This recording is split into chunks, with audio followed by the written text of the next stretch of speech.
boten sampe tuladhane wong dadi ratu kuwi aja dipadhake wong sing lagi sinau nitih turangga utawa numpak jaran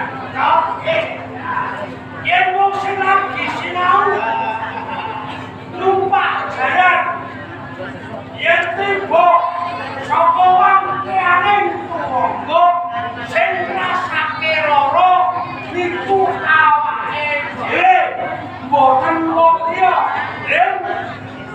wong yen jajal iku cembute adil sinau dadi ngayoman yen adil kok gone mikro ngayoman sing kapitungan iku mboten awake ning kawula sing dadi sekabeh aturmu pancen nanging kuwi kok Bonku ini sudah punya izin ora mungkar diri.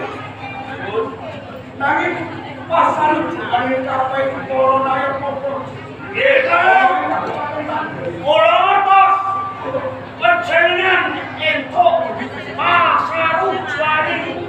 Naya paling mojo ada. Manuk silsilah para atur. Wonten ing lakon kalis sapa sing tindir kali gawan kudune kanthi cara nirkacan panjenengan kapiji kok menawi sampun boten kuwo rekel bab-bab pengayoman pun aisyane jaken kadangipun ingkang kasih Gilir kacang kuwi yen kok salah siji ratu ora duwe putra. Sehingga kami bawa mesti kata nanging dadek kuwi ates. Aku kinale dadi pengayoman satu ates. Interaki kami bawa aku duwe putra. Kok tak interaki kami bawa iki malah dosewu putra jangan kok ijel kakung apa bae menawi ijel bos menapa panjenengan tepe sok lantaran jagat raya kinarung akeh pengayoman ayo jangan ratu wedok iku boten yen kowe lali dak ora. Yen kowe cek kok perkara apa lali dak salah satu ratu wanita. Yen kowe nang Istanbul Turki kae ono ratu Isabel. Ora betul kaya ono ratu Siwa. Ono ngono kae ono dia ayu iki ora juga. Kabeh kuwi jelewani kok. Nanging iso dadi ratu iso ngayomi kabeh para Beto alame alam joki alam kalinya alam mojopai beto alam kanes saking yang kabeh nang samun jadi mandami porno dereng nabi wonten kandes we nabi yen ora bisa dibeli karo kabeh tidak ada soko gak boleh mati mergo ora rasa cukup lamun aku interaki kami bawa kowe juga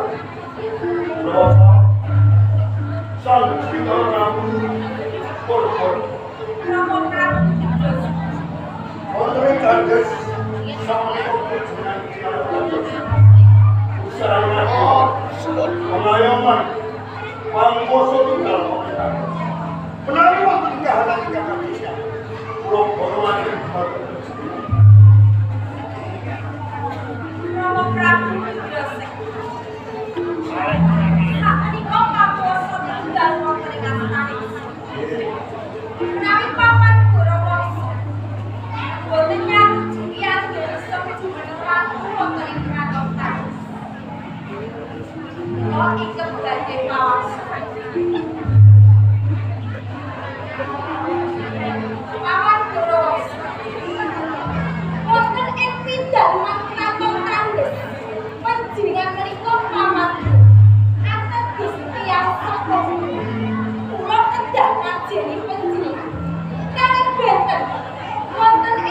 Raja Piagong Kraton Tandus. Panjenengan menika namung kawula. Nanging ing pengajian ingsun panjenengan sampun mantun lancang badhe nyuwun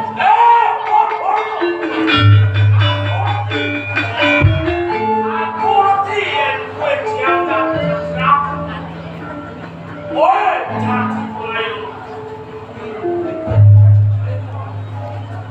Kowe durung mau jadi kencang ki kowe perkara ning paman goro